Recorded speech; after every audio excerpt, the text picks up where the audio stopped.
إن الحمد لله نحمده ونستعينه ونستغفره ونعوذ بالله من شرور أنفسنا ومن سيئات أعمالنا من يهده الله فلا مضل له ومن يضلل فلا هادي له وأشهد أن لا إله إلا الله وحده لا شريك له وأشهد أن محمدا عبده ورسوله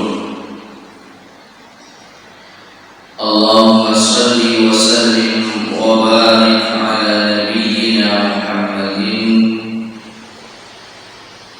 وعلى آله وأصحابه ومن تبعهم بإحسان إلى يوم الدين أما بعد.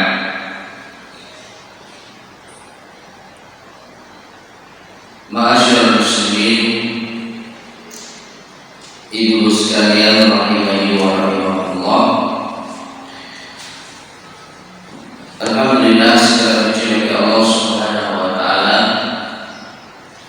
yang dengan nikmat-Nya lah amal saleh menjadi sempurna.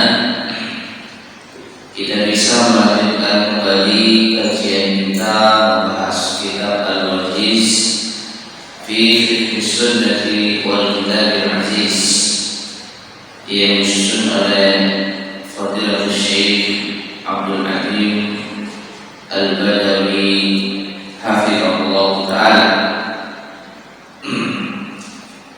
Dan pada kesempatan di pagi hari ini kita akan melanjutkan pembahasan Kitabul Hajj, yaitu syarat-syarat sa'i. Syarat-syarat sa'i, baik sa'i untuk haji maupun umrah. Jadi meskipun pembahasan kita ini tentang haji, maka ini juga mencakup umrah, sebagaimana tawaf, sebagaimana sa'i pula.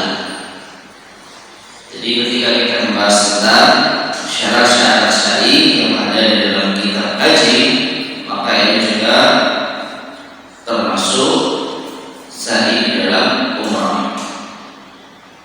Maka disebutkan di sini untuk sahnya amalan sa'i disyaratkan hal-hal sebagai berikut. Ma'asyiral muslimin rahimani wa rahimakumullah. Sebelum sedikit kita lanjutkan pembahasan kita, maka kita perlu mengetahui sedikit ya, apa itu sa'i atau secara bahasa. Sa'i itu dalam bahasa Indonesia, sedangkan dalam bahasa Arab itu as-sa'yu. Jadi as-sa'yu. Cuma dalam bahasa Indonesia karena sulit mengucapkannya, maka sa'i. Sebagaimana kalau kita pernah belajar bahasa Arab, kata itu terbagi menjadi 3, isim, fi'il, huruf. Dalam bahasa Indonesia. Kalau dalam bahasa Arab, ismun, fi'lun, harfun. Al-ismu, al-fi'lu, al-harfu. Kalau bahasa Indonesia isim, fi'il, huruf. Demikian dengan sa'i. Ini sudah bahasa Indonesia, sa'i. Sedangkan melafazkan dalam bahasa Arab as-sa'yu, ya, as-sa'yu. Secara bahasa artinya berupaya, berusaha, ya. Dan ini diambil dari kisah ibunda siapa? Hajar, ibunya Nabi Ismail alaihissalam, istri Nabi Ibrahim alaihissalam. Ketika dia berupaya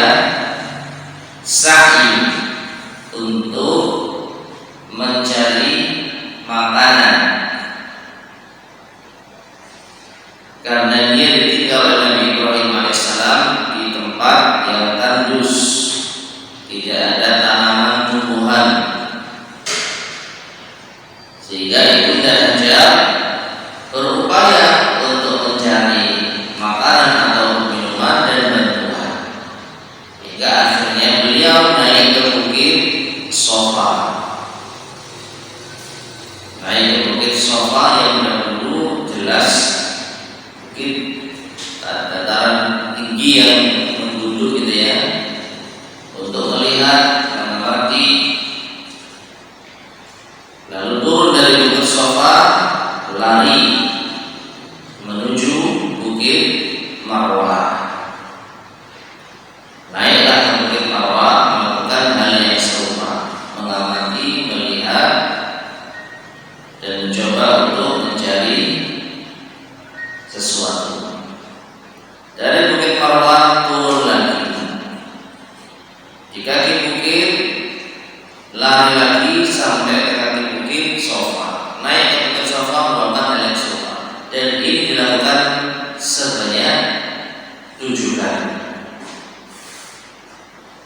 Nah, perbuatan ibunda Hajar inilah yang dijadikan sebagai salah satu tata cara ibadah haji maupun umroh yang pertama, sa'i atau as-sa'i.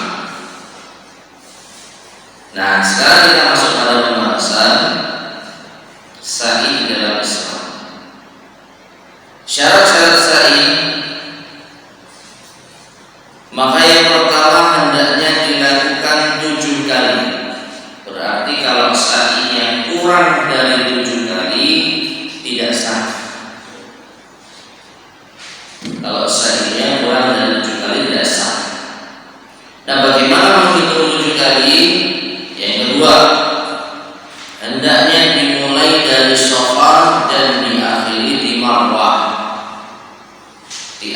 Diawali dari Sofa dan diakhiri di Marwah. Jadi Sofa ke Marwah itu dihitung 1, Marwah ke Sofa dihitung 2. Kalau perhitungan kita benar, maka hitungan ke-7 itu ada di Marwah.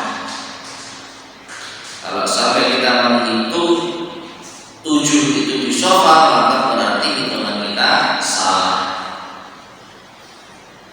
Baik, yang ketiga, hendaknya sa'i dilakukan di Mas'a, yaitu jalan yang menghubungkan antara Sofa dan Marwah. Dan sekarang jalan itu telah mudah untuk dilalui. Kalau dulu ibunda Hajar harus naik turun bukit.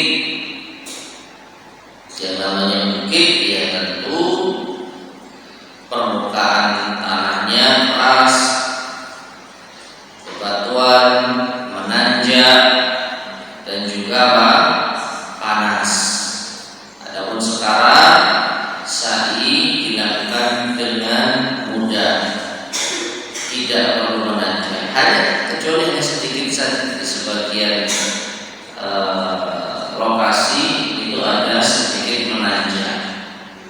Ketika sudah mau mendekati Sofa maupun Marwah, kemudian sudah dingin ya, karena sudah tertutup atap dan ber-AC.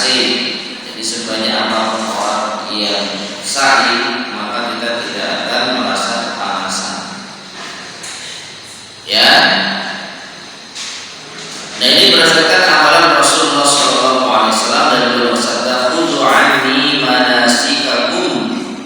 Ambillah dariku manasik kalian, manasik haji kalian, termasuk manasik umrah kalian. Nah, jadi inilah 3 syarat sahnya sa'i. Adapun berdoa ketika menghadap ke arah Ka'bah di Bukit Sofa dengan doa tertentu, kemudian berlari bagi laki-laki di antara 2 tanda lampu hijau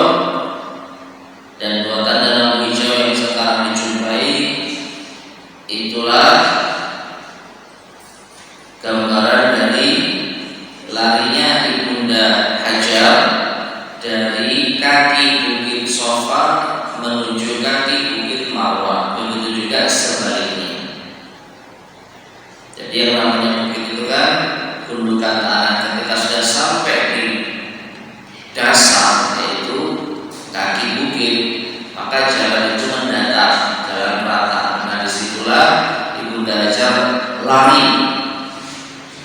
dari Safa ke Marwah, dari Marwah ke Safa, dari kaki bukit Safa ke kaki bukit Marwah, dari kaki bukit Marwah ke kaki bukit Safa, dan sekarang ditandai dengan 2 lagu hijau.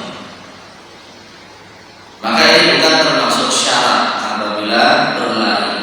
Bagi laki-laki terutama, kalau wanita tidak disunahkan. Bagi laki-laki disunahkan untuk berlari kencang. Ya, jadi ketika kita misalkan sa'i hanya sekedar melintas, nggak pakai doa, nggak pakai zikir, pokoknya melintas, maka sa'inya insya Allah sah. Dengan syarat mulai dari Safa dilakukan 7 kali, berakhir di Marwah, dan melewati lintasan yang telah ditetapkan. Dan sekarang lintasan yang ada itu sudah ada 3 tingkat. Jadi kalau tidak bisa di lantai pertama, bisa ke lantai kedua, bisa ke lantai ketiga, bahkan bisa menaiki kendaraan skuter. Demikian pula yang sulit berjalan bisa naik kursi roda, dan biasanya mereka selesainya lebih cepat karena biasanya pendorong-pendorong itu langsung saja lari. Ya, kalau jalan kita bisa ngatur tempo, memang lebih lelah, tapi kita bisa ngatur tempo dan bisa mengamalkan beberapa sunnah, khususnya berdoa di setiap bukit Safa dan Marwah. Nah, itu kekurangan dari apabila kita naik atau didorong kursi roda. Tapi anak melihat tanpa membaca zikir, tanpa membaca doa, tanpa berlari di tengah-tengah itu, maka selama syarat-syarat yang 3 ini terpenuhi, sa'inya sah. Baik, sekarang kita membahas hal-hal yang dilarang ketika ihram. Hal-hal yang dilarang ketika ihram. Ihram itu apa? Ihram ya sebagaimana kalau kita dalam urusan sholat tahu ada takbiratul ihram yang bahasa singkatnya itu takbir yang mengharamkan. Karena setelah kita takbiratul ihram Allahu Akbar, maka haram hukumnya kita melakukan gerakan-gerakan, perbuatan-perbuatan di luar sholat. Ketika sholat, setelah Allahu Akbar kita haram makan, kita haram minum, kita haram melakukan hal-hal yang lainnya. Demikianlah dengan ihram ketika haji atau umrah. Ketika kita sudah mengucapkan labbaik Allahumma umratan atau labbaik Allahumma hajjan, maka semenjak saat itu kita terikat dengan larangan-larangan, haram melakukan perkara-perkara tertentu. Nah, apa saja yang dilarang ketika ihram? Diharapkan bagi seseorang yang telah berihram melakukan hal-hal sebagai berikut. Yang pertama, memakai pakaian yang dijahit. Ini khusus siapa? Laki-laki. Ya, memakai pakaian yang dijahit. Wallahu a'lam bishawab. Mungkin bisa sedikit ditambahkan, memakai pakaian yang dijahit atau yang membentuk suatu pakaian. Dalam artian, kalau ada pakaian kain yang tidak dijahit, tapi dia dibentuk sedemikian rupa menjadi baju, menjadi celana.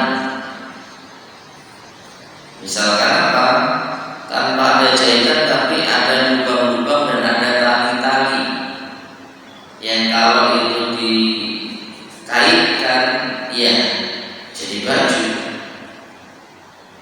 jadi celana, maka hal ini pun juga tidak diperbolehkan.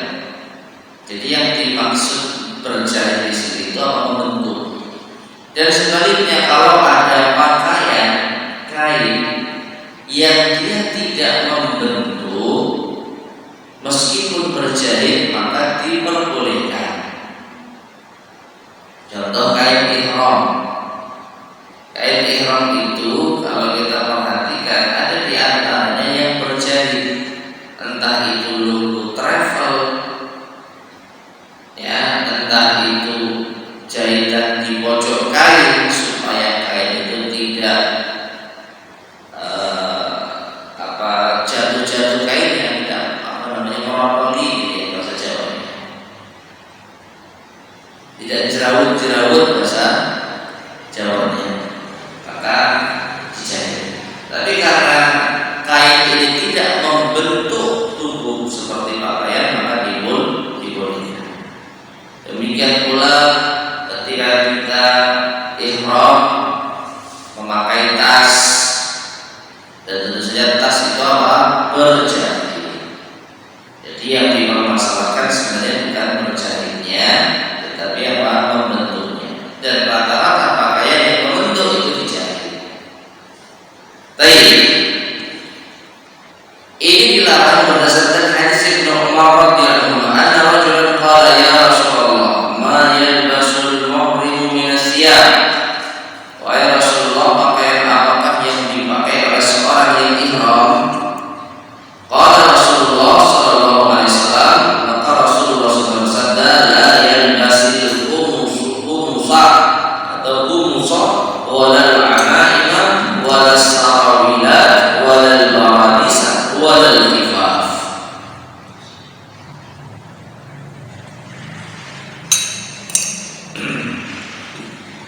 Ini tidak boleh memakai al-qumus, baju,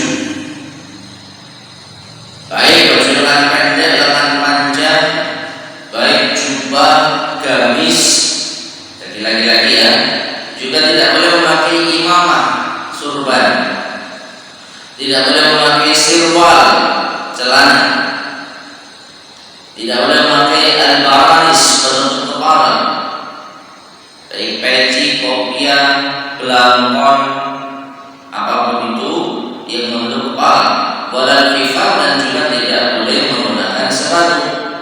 Illa ahadun la yajiduna alaini, kecuali apabila seseorang tidak memiliki sandal, falyalbas khuffaini, maka dia boleh memakai sepatu, wal yaqta'u ma asfala minal ka'bayn, namun hendaknya dia memotong bagian yang ada di atas mata kaki.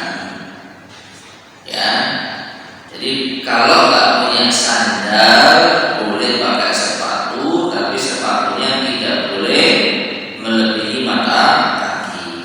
Wala talbasu min asyabi syai'an massahu za'faran aw warsun, dan tidak boleh juga memakai pakaian yang terkena za'faran dan warsh. Ini adalah minyak wangi. Ya. Kemudian bagi orang yang tidak mempunyai pakaian kecuali celana dan sepatu, diberi keringanan memakai celana dan sepatu tanpa dipotong. Berdasarkan hadis Ibnu Abbas radhiyallahu anhu yang berkata, sami'tu Nabiy sallallahu alaihi wasallam yaktubu di Arafat. Aku mendengar Nabi sallallahu alaihi wasallam berkhutbah di Arafat, man lam yajid an-na'laini falyalbas al-khuffaini, wa man lam yajid izar falyalbas arawila lil muhrim. Barang siapa yang tidak mempunyai sandal, hendaknya dia memakai sepatu, dan barang siapa tidak mempunyai izar, kain ihram bagian bawah, hendaknya dia memakai celana bagi orang yang berihram.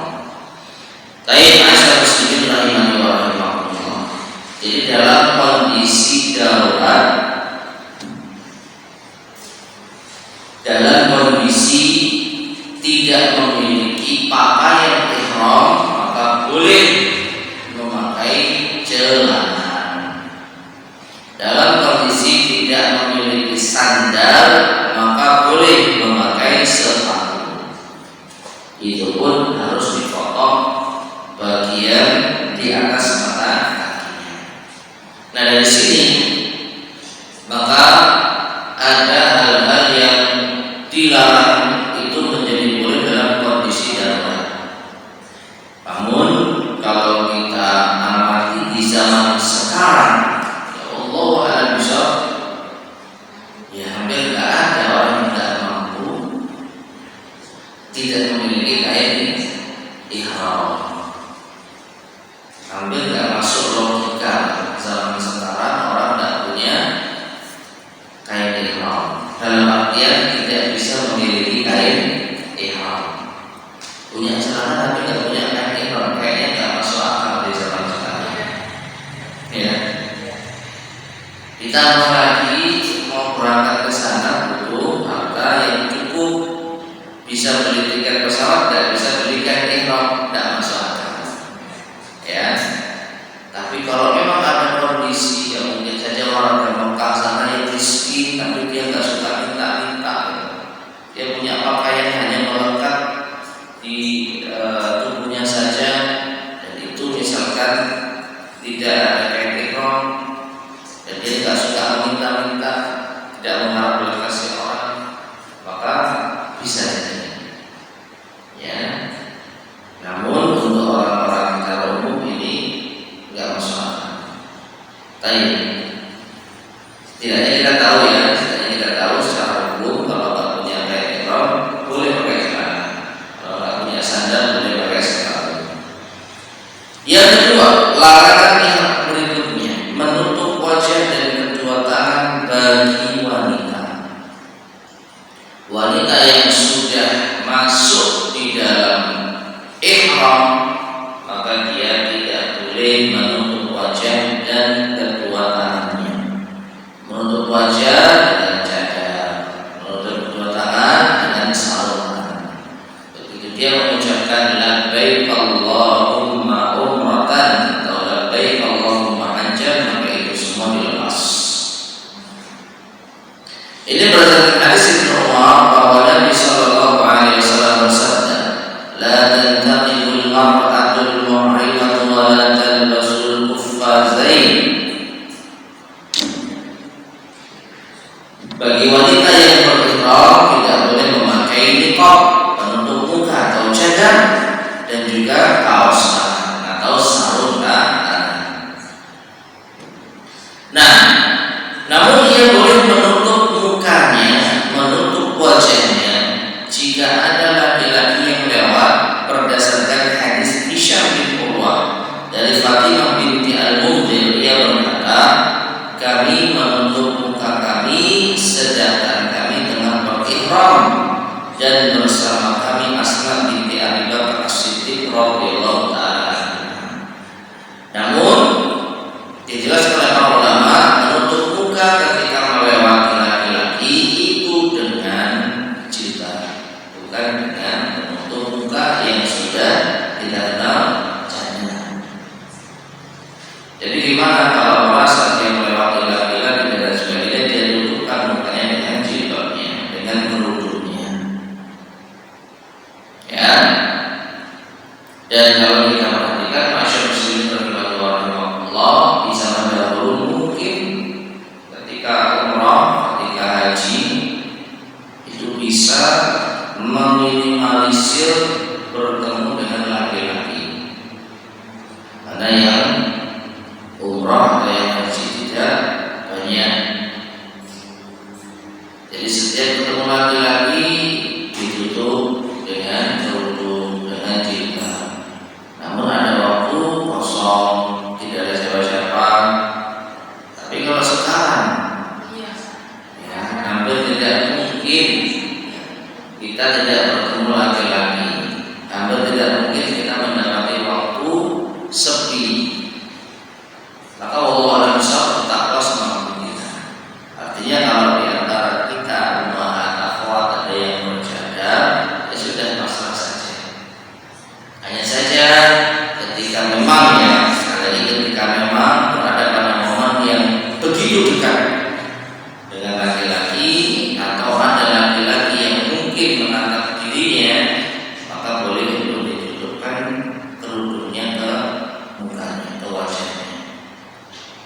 juga sarung kaos tangan ya, sarung tangan juga nggak boleh dipakai ketika sudah ihram.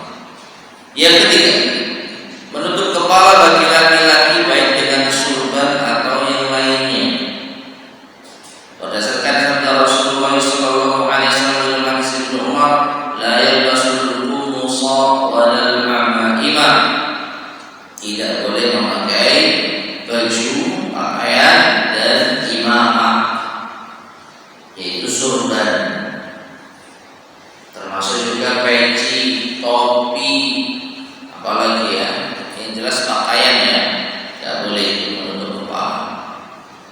Namun boleh berteduh dalam kemah, boleh berteduh dalam kemah atau yang lainnya.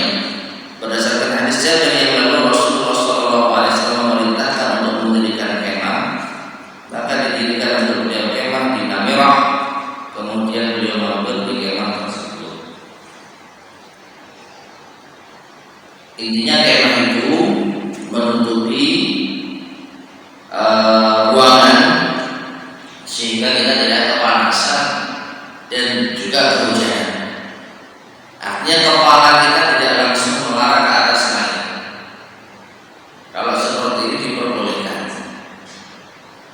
Tapi memakai pakaian untuk kepala yang langsung menempel di kepala kita ini tidak boleh. Peci, imamah itu apa? Kain yang dililitkan, kain yang dililitkan di kepala. Kemudian topi, kemudian capil, apa capil itu? Kayak Pak Tani itu loh. Ya, kayak Pak Tani itu. Maka ini tidak diperbolehkan. Demikian pula mungkin punya sarung. Ini bukan imamah, bukan kain imamah, bukan kain surban, tapi sarung. Tapi dipakai untuk apa? Menutupi kepala, tertentu nggak boleh juga. Sabuk tangan. Jadi meskipun kain itu kain yang tidak difungsikan untuk menutup kepala, sabuk tangan untuk keringat, sabuk tangan untuk melap bagian-bagian tubuh tertentu, demikian dengan handuk. Tapi kalau diselempangkan di kepala, hukumnya tidak boleh. Saat apa? Saat ihram. Ya. Namun kalau menggunakan payung, berteduh di bawah tenda, ini boleh. Bedanya apa? Bedanya pada menempel di bagian kepala. Jadi kalau ada benda yang bisa kita gunakan untuk menutupi kepala kita, tapi nggak nempel, seperti apa? Payung kita pegang, maka ini tidak mengapa. Ya. Tapi kalau berbentuk payung cuma nempel kepala, pernah tahu ya ada topi payung gitu ya, tapi dia nempel kepala, ya sama saja tidak boleh. Sama saja tidak boleh. Ya? Kacamata tidak ada larangan, karena dia bukan berbentuk kepala. Boleh memakai kacamata. Nah, dan juga bukan menutup wajah. Dia adalah alat untuk mata, entah untuk membaca atau untuk menahan panas, maka tidak ada larangan. Tadi kemudian yang keempat, memakai minyak wangi. Ini juga termasuk larangan ihram. Berdasarkan sabda Rasulullah SAW dalam hadis Ibnu Umar, la talbasu min athyabi syai'an massahu za'faranun aw warsun. Dan jangan memakai pakaian yang terkena minyak wangi, za'faran dan minyak wangi wars. Juga sabda beliau sallallahu alaihi wasallam tentang orang yang masih dalam ihram, kemudian dia terjatuh dari untanya sehingga lehernya patah. Kata beliau sallallahu alaihi wasallam, la tuhannidu wa la tukhammiru ra'sahu fa inna Allah yab'atsu yawmal qiyamati mulaqqiyan.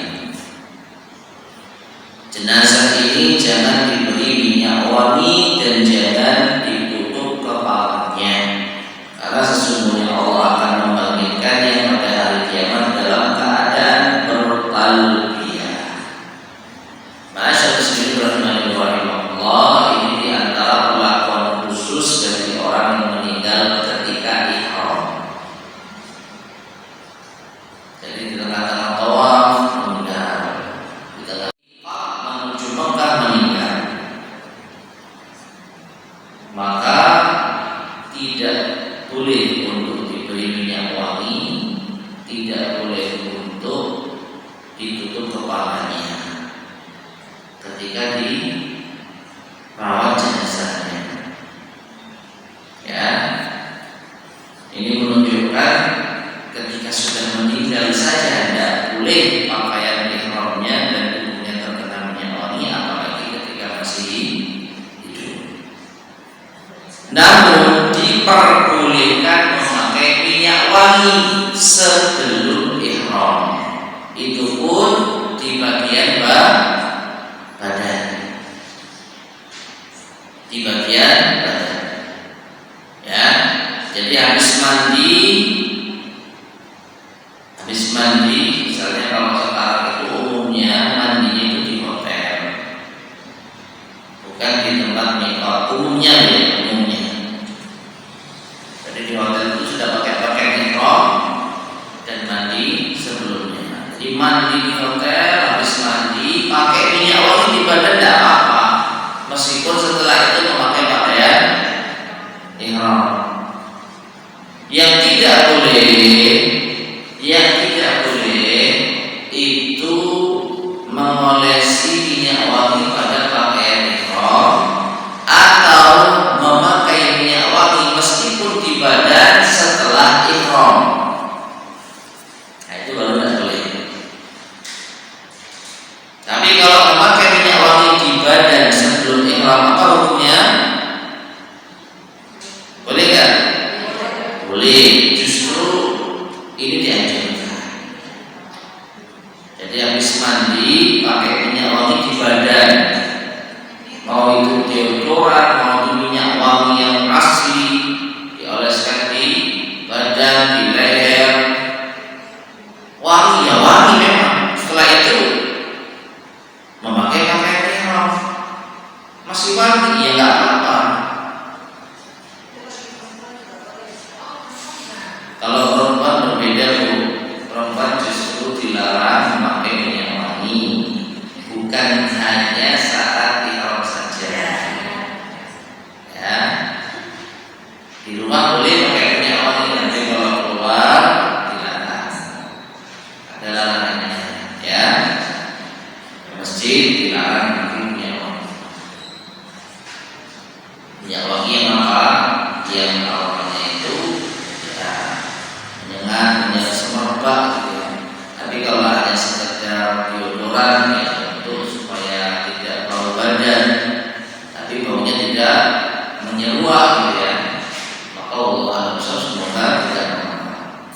Nah, kalau mau pakai minyak wangi ya seperti itu, supaya bau badan itu tidak keluar di minyak wangi di ketiak gitu misalnya, maka tidak ada masalah. Baik. Kemudian yang kelima dan keenam di antara larangan ihram adalah memotong kuku dan menghilangkan rambut, baik dengan cara mencukur atau memendekkan atau dengan cara lainnya. Berdasarkan firman Allah Subhanahu wa taala, "Wa la tahdiqu ru'usakum hatta yablughal hadyu mahillah."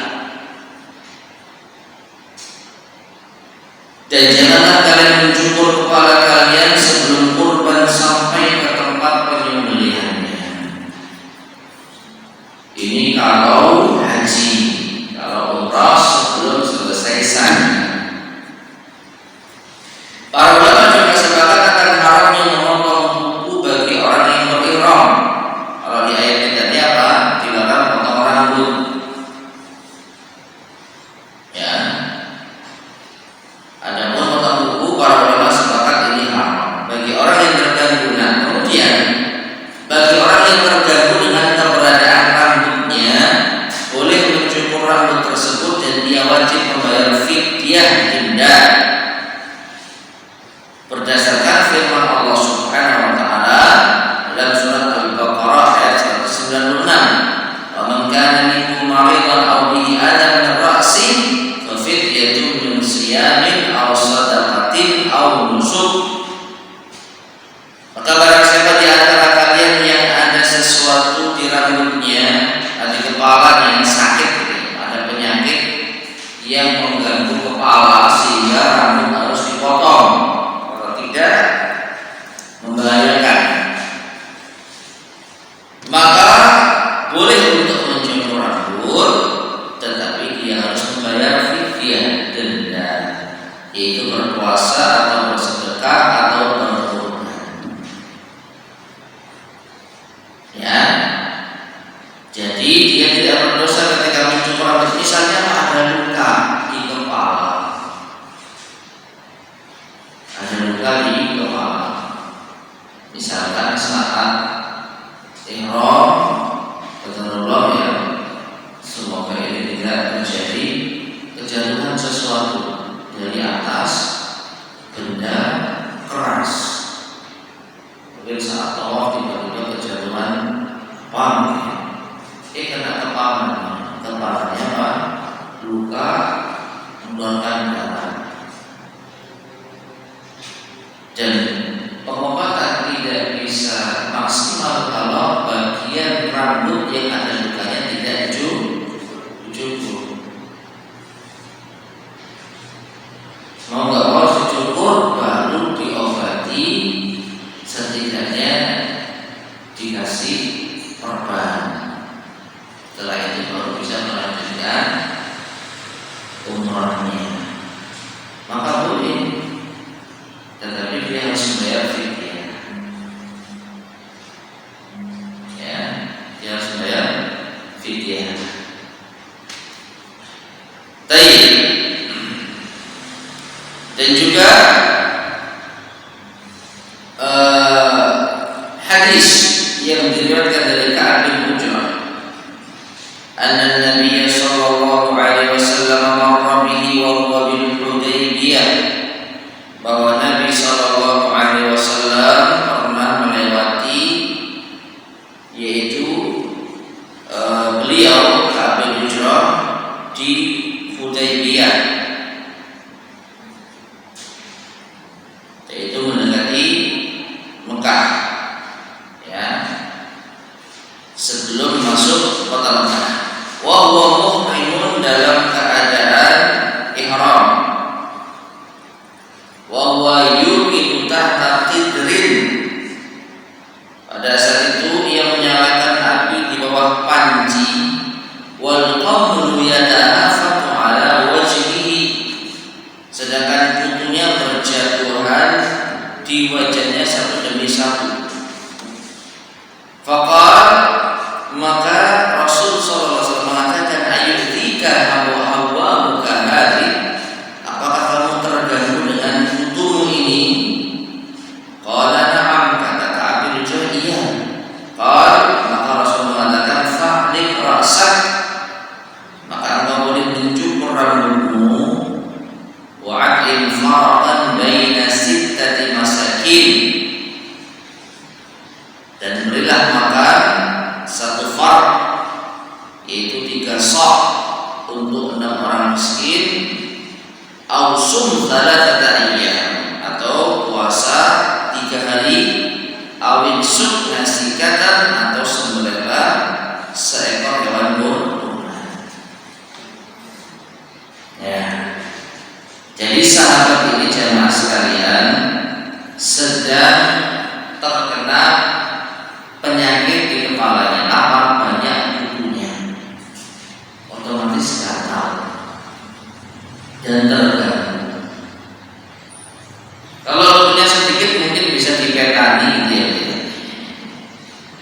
tapi kalau kutunya banyak, bagi laki-laki mudah cukur selesai. Bagi wanita yang susah, pakai apa begini? Pakai obat keras, ya. Yang penting di sini, kalau terganggu, artinya dia nggak tahan, kutunya terlalu banyak dan tidak mungkin diobati dengan obat tertentu. Ya, keramas boleh, ketika ihram boleh keramas. Tapi di dalam hadis ini sahabat tersebut benar-benar terganggu, maka Nabi memberikan solusi. Potong rambutmu, cukur rambutmu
Marwah, masih di Marwah, belum keluar dari masjid, belum keluar dari Bukit Marwah, potong rambut di tempat. Loh kenapa? Bukannya justru ini disyariatkan? Maksudnya bagaimana? Bukankah ini tahallul? Tahallul itu apa? Memotong rambut. Maka perlu kita perhatikan, kalau tahallulnya itu hanya memotong sebagian rambut, kata orang itu hanya syarat saja, sekedar syarat. Jadi tahallul sekarang hanya beberapa potong di rambut kita, krik selesai.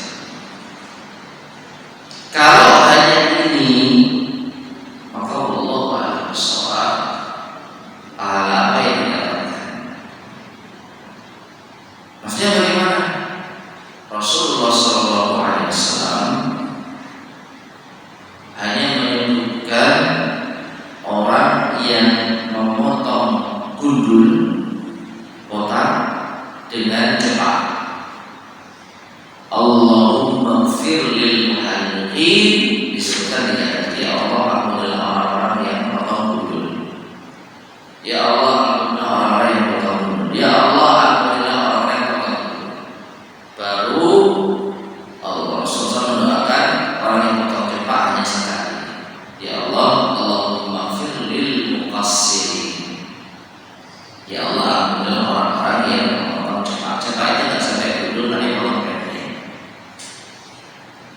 Nah sekarang tidak ada di dalam hadis maupun keterangan yang lain tahallul itu hanya dengan memotong sebagian rambut. Jadi pahala apa yang didapatkan kalau tahallulnya hanya memotong sebagian rambut? Wallahu a'lam.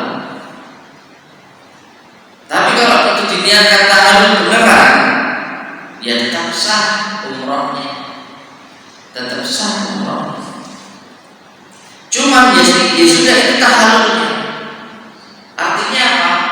Kalau seandainya mereka setelah potong rambut sementara hanya sebagian diniatkan tahallul, maka tidak ada fungsinya setelah itu dia datang ke barbershop untuk potong gundul atau cepat.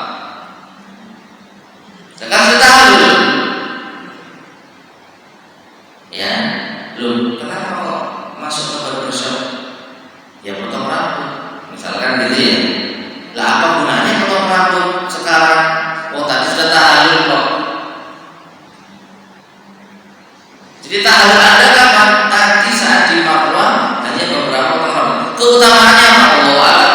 Oh dia nggak gundul, nggak cepat, sehingga tidak diperlukan dia potong lagi setelah itu di barbershop. Sampai pun merapikan nggak perlu. Kenapa? Sudah terlanjur tahallulnya hanya potong beberapa rambut. Nah, yang bahaya, perhatikan, ini kaitan dengan bahasan kita. Yang bahaya, dia tidak meniatkan tahallul saat di Marwah.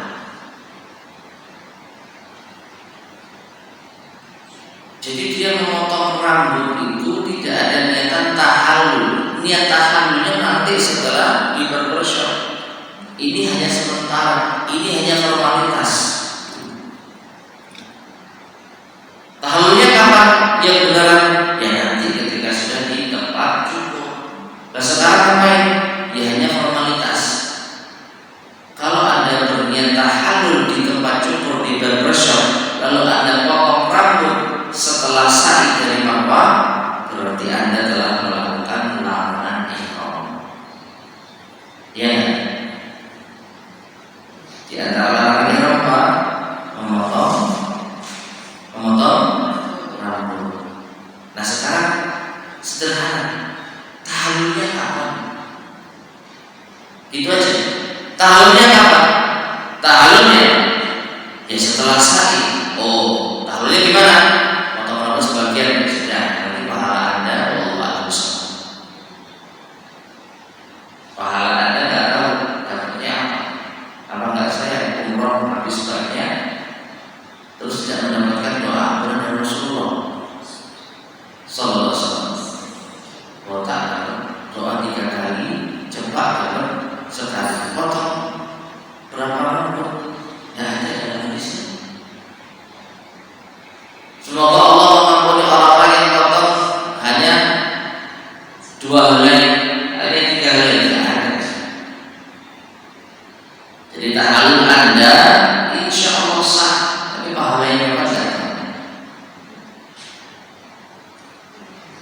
kalau tahallulnya saat sa'i, selesai sa'i, sah umrohnya, tapi pahalanya Allah. Adapun kalau tahallul Anda di barbershop, niat tahallul yang sesungguhnya di tukang cukur, kalau Anda melakukan pemotongan rambut setelah sa'i di bawah, maka Anda telah melakukan larangan ihram. Nah, sekarang niat tahallulnya di mana? Jadi kebanyakan orang-orang tidak paham. Habis sa'i, yang benar ya, habis sa'i tahan dulu, nggak usah potong rambut. Langsung ke workshop untuk laki-laki, untuk wanita langsung ke hotel yang lebih leluasa mengambil satu ruas jalan untuk dipotong. Kalau mau potong rambut di pelataran, maka yang pertama dilarang. Dilarang. Kenapa? Ada peringatannya, ada larangannya, dan kalau ketahuan guntingnya dirampas sama petugas. Kalau mau benar-benar kepepet, ya wisi-wisi.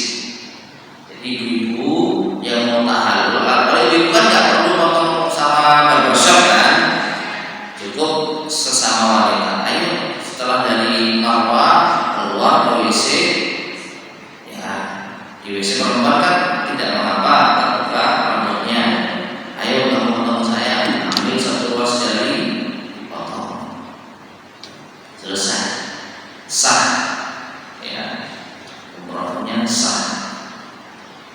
Adapun laki-laki, ya ini mau tidak mau, kalau mau botak atau mau cepat, ya barbershop.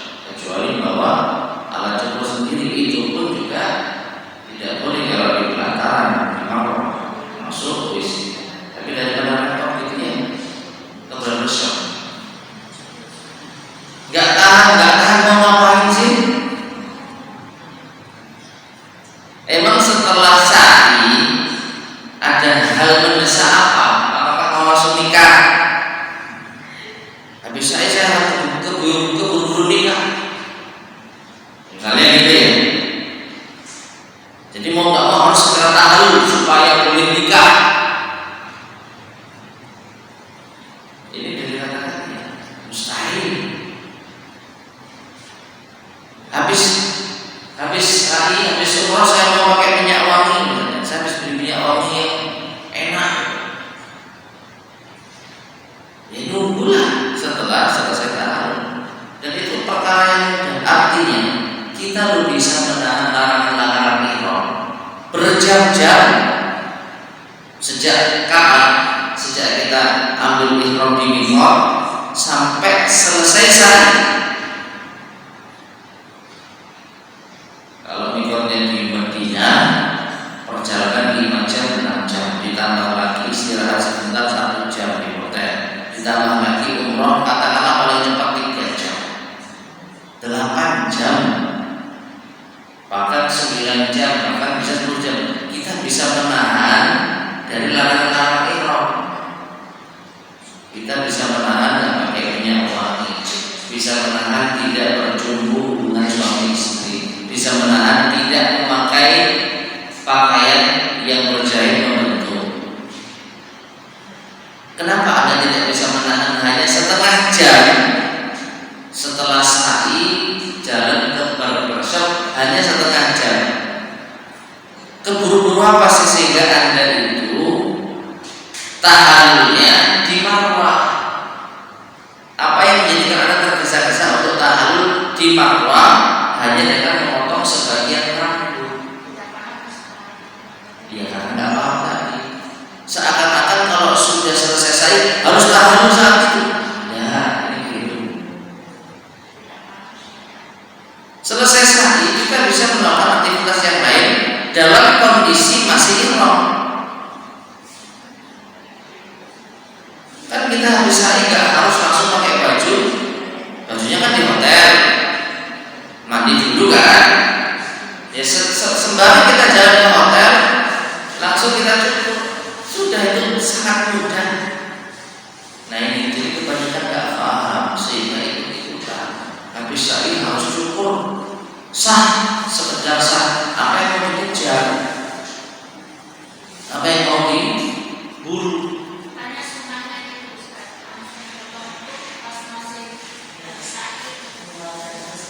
Sunahnya begitu.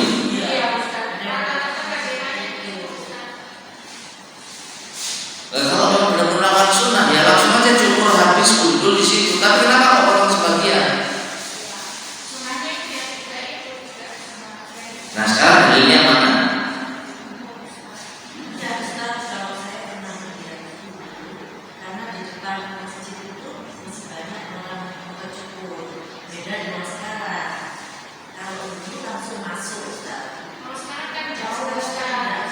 Baik, kalau dulu keluar masjid langsung ada tukang cukur. Tapi tukang cukur yang benar kan?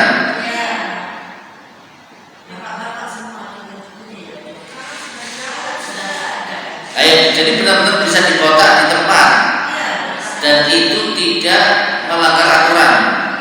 Artinya sudah keluar dari masjid. Betul.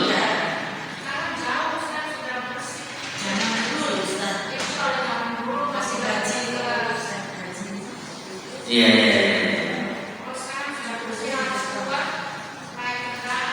Tapi memang ibadah itu lebih segera diselesaikan, lebih baik kan gitu.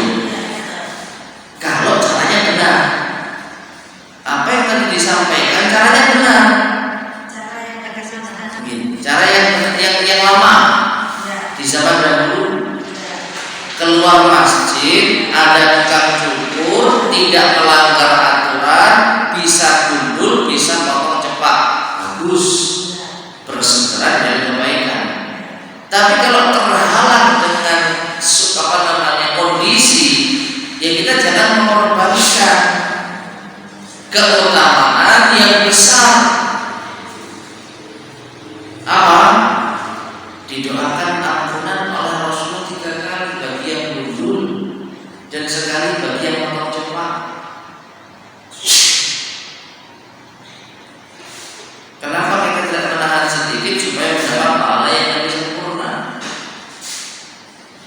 Nah, masalahnya sebagian orang itu masih meyakini tahallul yang sebenarnya itu di tempat potong rambut, sedangkan potong di selesai sa'i hanya beberapa helai rambut itu hanya formalitas. Apa yang namanya potong saja, tanda selesai umroh. Tahallul, belum tahallulnya nanti ketika benar-benar potong habis di barbershop. Berarti Anda sebelum tahallul sudah melanggar larangan ihram pemotongan rambut. Ya. Jadi sekali lagi kondisi dulu kan juga sama tuh. Dulu orang yang mau pakai pakaian ihram atau mau umroh, mau tawaf sunnah boleh di belakang Ka'bah ya kan? Laki-laki itu, kalau perempuan dimudahkan karena tidak perlu memakai pakaian ihram. Kalau laki-laki masuk ke pelataran Ka'bah ingin tawaf sunnah tidak boleh kecuali dia memakai pakaian ihram. Nah ini kan aturan-aturan yang memang fleksibel. Dulu tukang cukur boleh dekat di Mawar, sekarang tidak boleh. Tinggal menyesuaikan. Jangan mengorbankan syariat. Kita yang lebih sabar. Dulu bisa langsung cukur, sekarang jalan dulu. Kan hanya sederhana toh. Ya kan? Kalau ternyata sekarang bisa cukur selesai dari sa'i dengan sempurna, tidak melanggar aturan, ya silakan.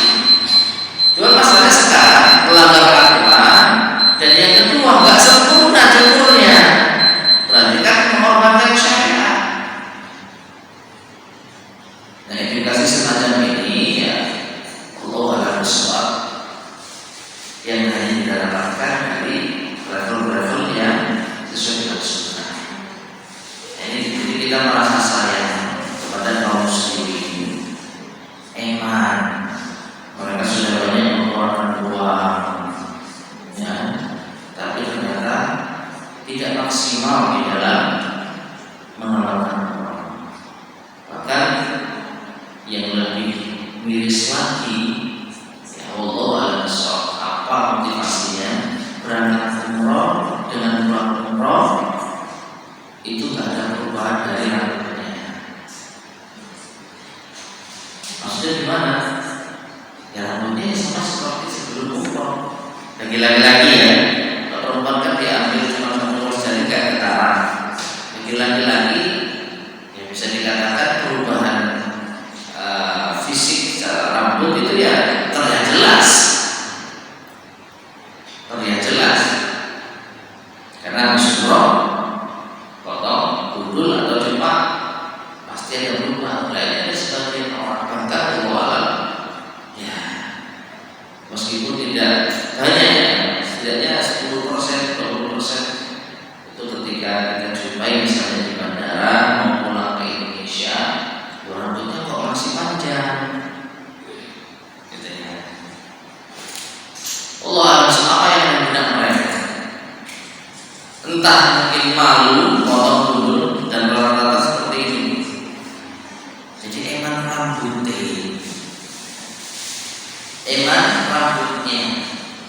dan eman duitnya, ya. Ya eman duitnya apa? Sudah mau banyak, tapi ibadahnya tidak maksimal, nggak emannya. Lebih eman rambutnya, model rambutnya. Yang kedua takut malu. Ini juga banyak, terutama anak-anak muda. Nah ini ibu yang punya anak yang diajak umroh, benar-benar diusahakan. Rata-rata anak-anak muda ini potong dulu malu nanti ketika di sekolah ketemu teman-teman kalau gundul. Nah mental seperti ini yang perlu untuk kita sadarkan. Ya ini ujian bagi orang tua, ya, ujian bagi orang tua. Nah, jadi hendaknya kita hati-hati dalam masalah ini. Sebelum kita benar-benar tahalul, jangan sedikit pun mengambil rambut. Ya, jangan sedikit pun mengambil rambut. Baik, kita lanjutkan yang ketujuh.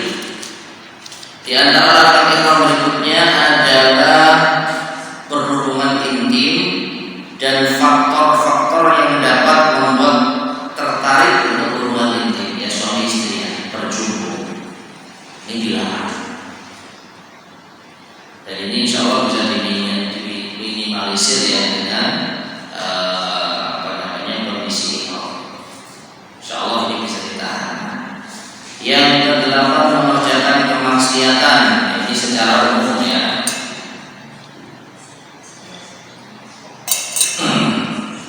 Dan insya Allah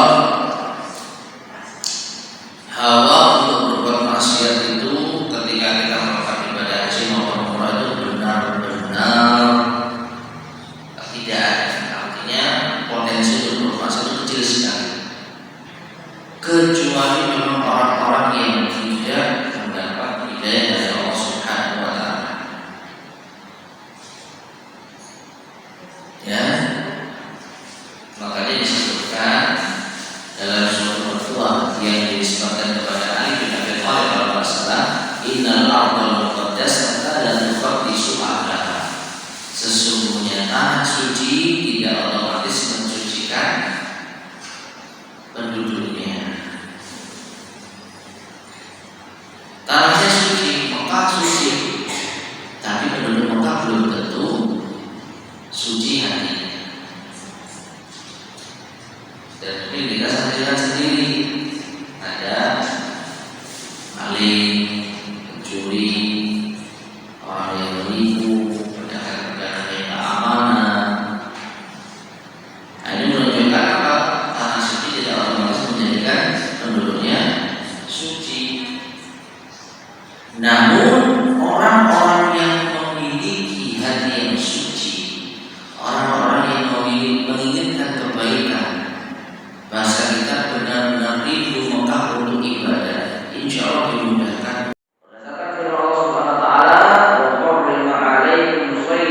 barri ma dumtum hurma, dan diharamkan atas kalian menangkap binatang buruan darat selama kamu dalam ihram. Surat Al-Maidah ayat 96. Saydul bar, hewan buruan darat, ya burung, apalagi memburu kijang, memburu kelinci yang memang itu di tempat-tempat.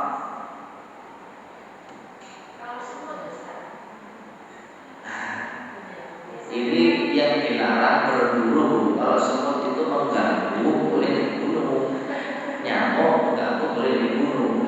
Kita kan nggak makan semut, dan semut tidak dimanfaatkan untuk dimakan. Kalau ini berburu, hewan buruan darat, burung, kemudian ayam hutan, kijang, pokoknya yang liar-liar kemudian diburu, baik untuk dimakan atau dijual, terlebih hanya sekedar mainan, malah dosanya berlipat-lipat, sudah menyiksa, melanggar larangan ini. Juga serta Rasulullah SAW ketika beberapa orang sahabat bertanya tentang keledai betina yang diburu oleh Abu Qatadah, ia pada saat tidak sedang berihram sedangkan yang lainnya berihram. Perhatikan ya. Kemudian Rasulullah bertanya, "Aminkum ahadun amarahu an yahmila 'alaiha aw asyara ilaiha?" Qalu la. Qala faqulu. Adakah salah seorang di antara kalian memerintahkan agar ia memburu keledai atau memberi isyarat ke keledai? Tidak, jawab mereka. Beliau bersabda, "Mana?" Jadi begini. Sahabat Abu Qatadah tidak sedang ihram, dia tidak sedang umrah, tidak sedang haji. Lalu dia berburu, dapatlah keledai betina, lalu dimakan, dibagi-bagikan kepada teman-temannya yang sedang ihram. Bisa dibayangkan? Ya, jadi mungkin sahabat Abu Qatadah ini ingin memberi makan orang yang sedang ihram, kelaparan, haji atau umrah. Nah, sebelum mereka memakannya, sebelum orang-orang ihram ini memakannya, tanya dulu, Rasul, ini hewan buruan boleh nggak kita makan? Maka Rasul bertanya, apakah di antara kalian ada yang memerintah, ada yang mengisyaratkan, ada yang menunjukkan? Tidak ada, Rasulullah. Murni makanan ini datang dalam keadaan apa? Matang, sudah tinggal makan. Cuma ini hewan buruan, boleh nggak dimakan? Maka Rasulullah mengatakan, makanlah. Jadi yang dilarang itu berburunya atau membantu orang untuk berburu. Kalau makan dagingnya boleh, tapi ingat, kita tidak boleh sedikit pun menolong orang sedang berburu, bawakan bawakan senjatanya, menunjukkan tempatnya. Di situ kok bisa lihat, di situ ada burung, di situ ada ayam liar, maka nggak boleh. Adapun memakan hasil buruan boleh. Ya, jadi kita kalau sedang ihram nggak perlu tanya ini kambing buruan atau enggak, makan aja. Jadi meskipun itu buruan dari orang, maka tidak apa-apa. Baik, lah kalau kita membunuh hewan laut, hewan air, ikan, namun ikan seger dimakan, Allahu a'lam bishawab. Kalau saya tidak memahaminya, karena yang dilarang di sini soydul bar. Lihat ayatnya ya, Al-Maidah 96, soydul bar, binatang buruan darat. Ya, kalau mencari ikan nggak apa-apa. Tapi orang umroh, orang ihram sekarang ya ngapain ya? Repot-repot cari makanan yang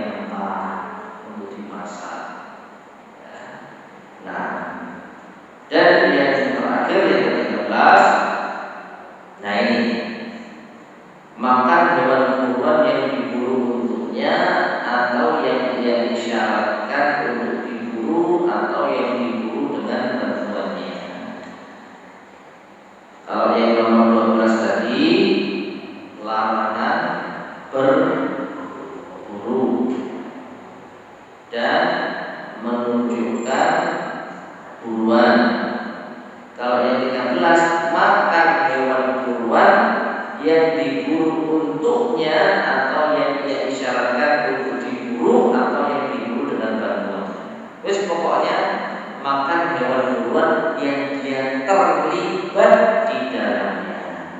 Dalilnya berdasarkan apa yang dipahami dari sabda beliau sallallahu alaihi wasallam, "Aminkum ahadun amarahu an yahmila 'alaiha aw asyara ilaiha qalu la qala faqulu." Apakah seorang di antara kalian ada yang memerintahkan agar dia berburu atau memberi isyarat? Mereka menjawab, tidak ya Rasulullah. Maka Rasulullah mengatakan, kalau itu makanlah.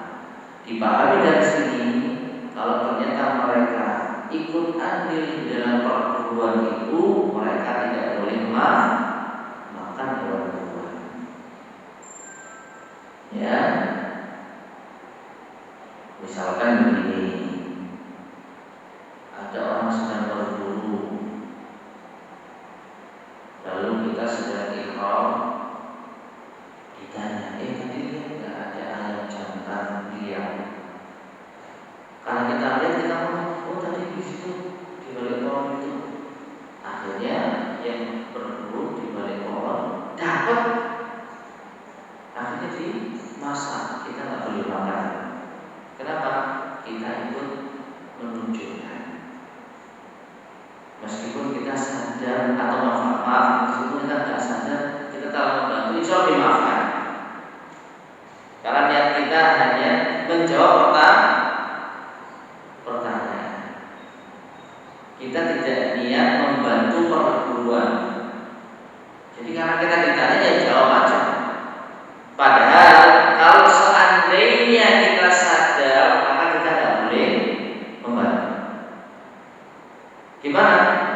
Misalkan di Arafah atau di Mina ada orang berburu, lalu kita ditanya, lihat kelinci liar enggak? Tadi saya mau nangkap kelinci. Apa bu jawabannya? Mohon maaf, saya sedang ihram. Saya tidak bisa membantu Anda. Ternyata dia nyari sendiri, dapat disembelih, lalu kita dikasih makanannya. Boleh nggak kita makan? Boleh nggak? Jangan kelinci, wis kambing, wis atau ayam-ayamnya. Ayam, kita doyan ayamnya. Ada orang berburu ayam, lalu kita lihat ayam itu ada di mana. Kita lihat ayam itu ada di mana. Tapi kita sadar, kita nggak boleh membantu aku. Ditanya, lihat ayamnya. Mohon maaf, saya sedang ihram, tidak bisa saya membantu Anda. Akhirnya dia sendiri dapat. Setelah dapat dia makan. Setelah makan dia lihat kita, ya kayaknya orang haji ini laporan ya, dikasih. Boleh nggak kita makan? Boleh. Karena kita tidak ikut membantu. Tapi kalau kita ikut membantu, oh di sana tempatnya ada saya lihat, maka kita tidak boleh memakan. Ya. Nah inilah masyaallah muslimin rahimahullah, larangan-larangan dalam ihram. Dan larangan-larangan dalam ihram ini beda-beda konsekuensinya. Oleh karena itu pembahasan berikutnya lebih spesifik lagi. Dari larangan-larangan tersebut, mana yang membatalkan haji, insya Allah akan kita lanjutkan pada kesempatan berikutnya. Bismillah subhanahu wa ta'ala. Baik, ya. Jadi tidak semua larangan yang 13 ini membatalkan haji ya. Hanya ada beberapa saja. Allah a'lam. Mungkin ini yang bisa kita kaji pada hari ini. Sebelum kita akhiri, barangkali ada yang disampaikan, monggo silakan. Bisa.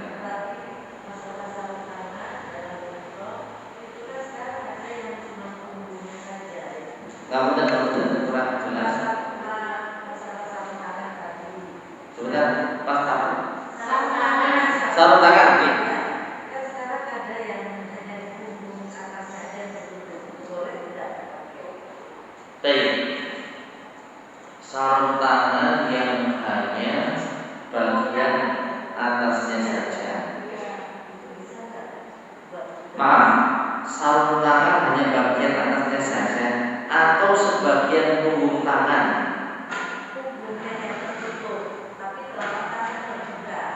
Semua tertutup? Tidak, karena lembaga terbuka, tapi punggung tertutup. Lah ya, semua punggung tertutup? Ya, dari hasilnya kelihatan sedikit. Kayak daerah itu, setahu saya, yang saya ketahui ada sekarang itu gamis.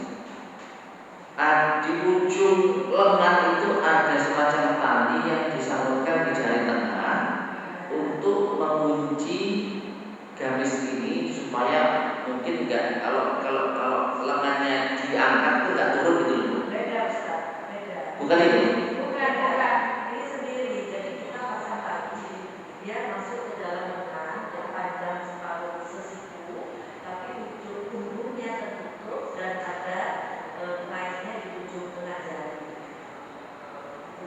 Yang tapi salah satu yang terbuka itu boleh dipakai atau tidak? Allah alam shawab. Intinya begini, yang saya paham. Kalau itu tidak menutup telapak tangan nempel.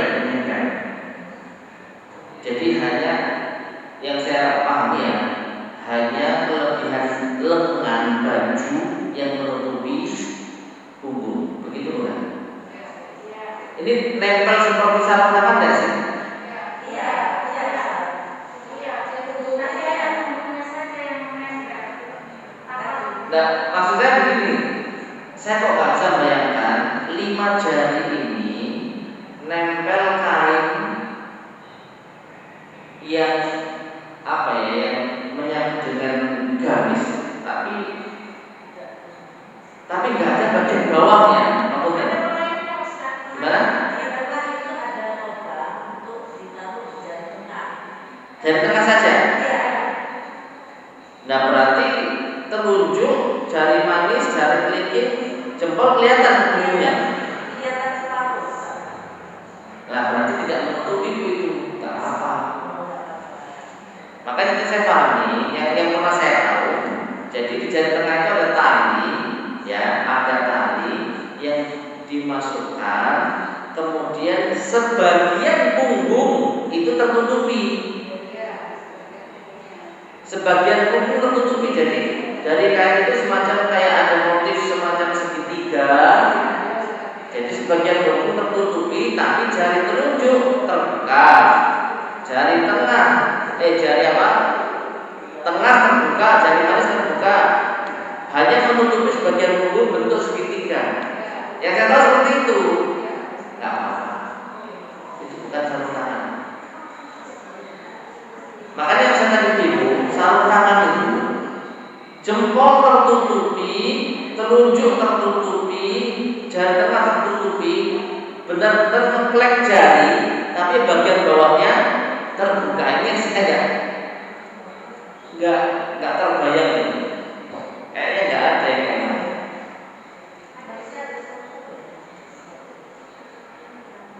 Ya, Allah alam shawab. Jadi kesimpulannya tidak mengapa Bu ya. Baik, lagi sampaikan. Kalau di Masjidil Haram itu kan jalan-jalan itu yang dikatakan di situ terkoneksi semua. Jadi orang imamnya, sholat imam sekarang sampai di hotel atau di jalan-jalan itu. Nah kalau kita sholatnya pas cuma di jalan, tepatnya jamaah itu di jalan apa termasuk kita dapat pahala sholat dia berjamaah di dalam masjid. Baik. Sholat di Masjidil Haram pahalanya besar, tetapi kita kedapatan shaf di jalan. Apakah kita mendapatkan pahala sholat berjamaah di Masjidil Haram? Jawabannya iya. Iya. Di dalam hotel itu juga bisa ya. Sebentar. Kelihatan kan satu. Sebentar. Kalau di dalam hotel yang bisa melihat soft depannya nyambung, insya Allah masih di atas bersama.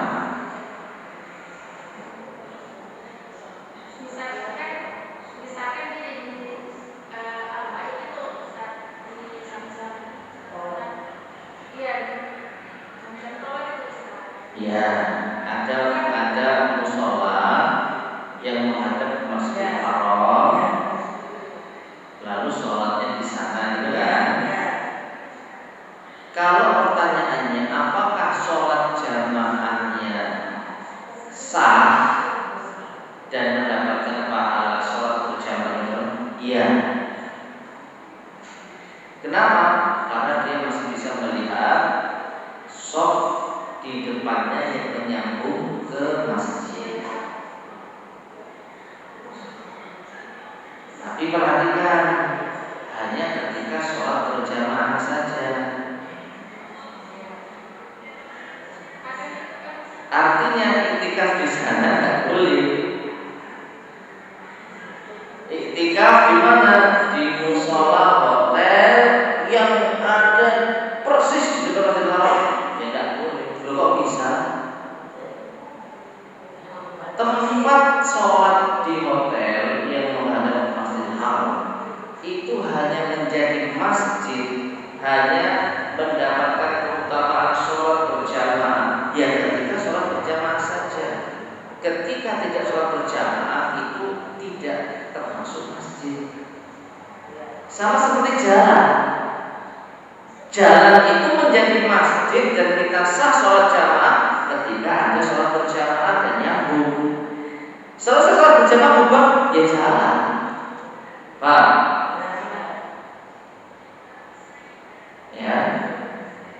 Jadi jalan itu bisa dikatakan menjadi masjid sementara, memiliki hukum seputar masjid ketika ada sholat berjamaah yang menyambung dengan Masjidil Haram. Jadi meskipun sampai 2 kilo, 3 kilo, 4 kilo, insya Allah yang nyambung masih dapat pahala. Hanya saat sholat saja.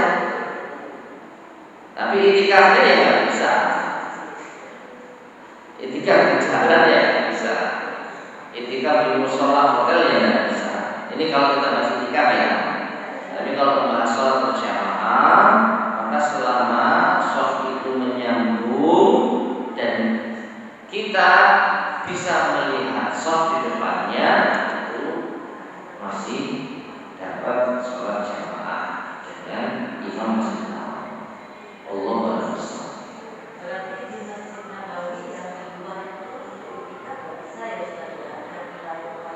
Tidak bisa, karena Masjid Nabawi itu sudah benar-benar apa istilahnya, batasnya jelas berbeda.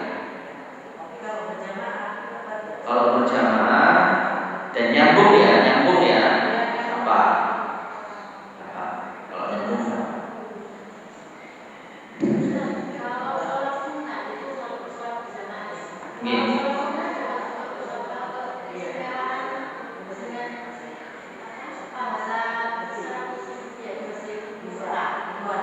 Di luar Masjidil Haram.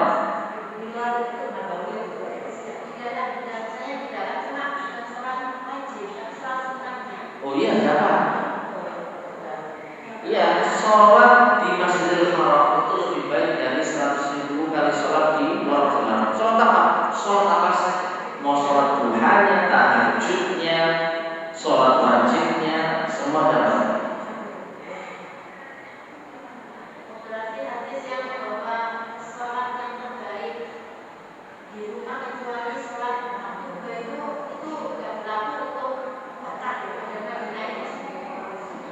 Sholat terbaik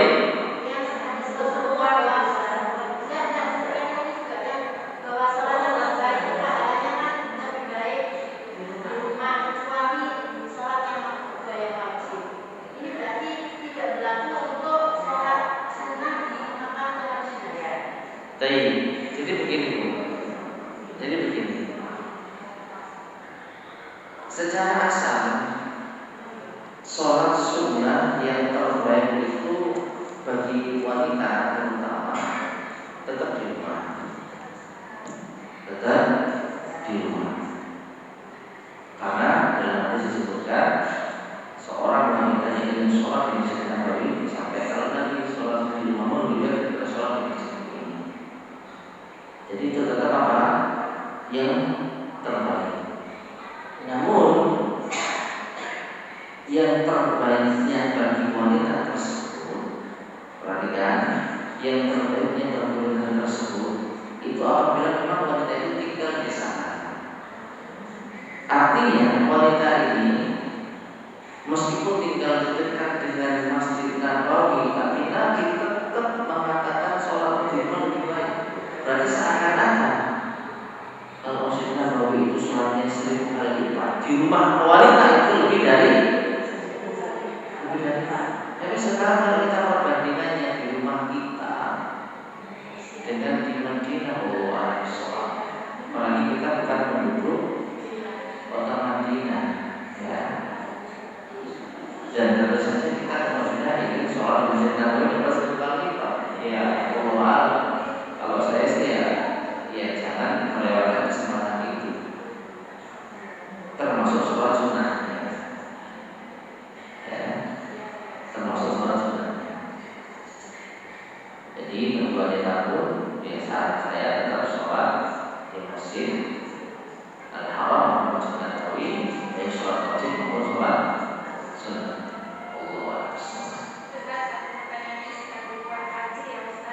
Jadi mendengar azan, kan rumah saya ada masjid.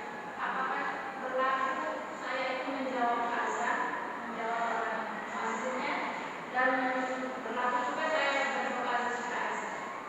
Berlaku meskipun kita tidak sholat di sana. Jadi itu meskipun jangankan tidak berjamaah di sana, meskipun kita tidak sholat di sana. Ya, misalkan kita sholat di masjid yang lain atau kita sholat di rumah, kita hanya menjawab azan dan berdoa setelah azan, itu berlaku. Tetap berlaku karena hadisnya umum, ya.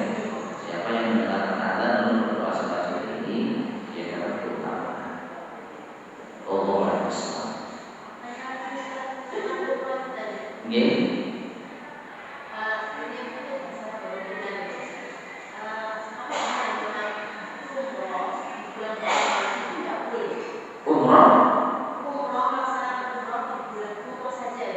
Di bulan haji. Apakah itu memang tak boleh? Umroh saja. Umroh saja.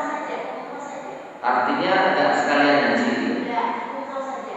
Terus yang kedua, apakah kalau misalnya di bulan Zulhijjah setelah hari raya tanggal 10. di atas tanggal 10 itu juga ada larangan atau ada yang mengatakan hukumnya makruh untuk umroh saja di bulan Zulhijjah di hari itu akhir Zulhijjah di atas tanggal 10 Zulhijjah. Mohon penjelasan. Allah a'lam bishawab. Saya tidak pernah mendengar keterangan seperti itu, ya. Artinya orang yang umroh di bulan haji harus haji gitu ya. Ya. Begitu kan yang dipahami? Hukumnya kalau misalnya kita cuma umroh saja di bulan-bulan haji, apakah boleh ataukah memang maksudnya bukan ada yang mengatakan makruh itu salah benar? Apa dilarang? Lah makanya berarti kalau mau umroh di bulan haji harus haji sekalian, ya. Enggak. Niatnya cuma umroh saja. Lagi berarti kalau mau umroh berarti harus haji sekalian, kan? Sehingga kalau nggak pakai haji makruh gitu loh. Ya kan? Nah, wallahu a'lam bishawab, mungkin ini dibenarkan kalau kondisinya longgar. Gini maksud saya. Anda bisa menetap di Mekah. Sampai kapan? Gak ada visa, gak ada tasbih, gak ada apa. Lalu Anda bulan Syawal, bulan Dzulqa'dah datang ke Mekah cuma umroh, ngapain? Ya makruh. Bisa haji kok gak haji? Pak, ya, Anda punya kesempatan sudah sampai sana, tidak ada tasbih, tidak ada visa, sudah sampai ke bulan Syawal dan punya perbekalan sampai Dzulhijjah, tapi nggak haji. Kalau yang mengatakan makruh, ya jelas itu pada kesempatan juga haji. Cuman masalahnya, saudara-saudara kita yang berangkat umrah di bulan Syawal, mereka kalau mau haji ya mau saja, tapi boleh enggak? Bisanya cuma berlaku untuk umroh. Tapi kalau di bulan Syawal, kita nggak tahu jadwal orang. Dia maunya Ramadan tapi cutinya Syawal, ayo.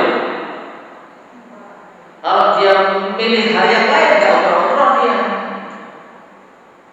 Jadi pilihannya umroh di bulan Syawal, tapi nggak haji karena memang terbentuk aturan, atau nggak umroh, dia mending umroh di bulan Syawal daripada menunda umroh, ya kan? Jadi kalau kondisinya semacam tadi, iya saya setuju kalau ada yang memakruhkan. Sudah sampai sana bisa haji nggak haji, ngapain cuma umroh saja, paham ya? Allah a'lam. Adapun selesai Dzulhijjah makruh, ya hampir sama. Dia ada di Mekah, dia ada di Mekah, kemudian dia nggak haji, selesai haji baru umroh, ngapain? Paham ya? Bisa dibayangkan nggak? Nah, kalau waktunya itu waktunya, maksudnya waktunya umroh misalnya. Belum, makanya ini kalau waktunya umroh, artinya kan dia berangkat dengan bisa umroh.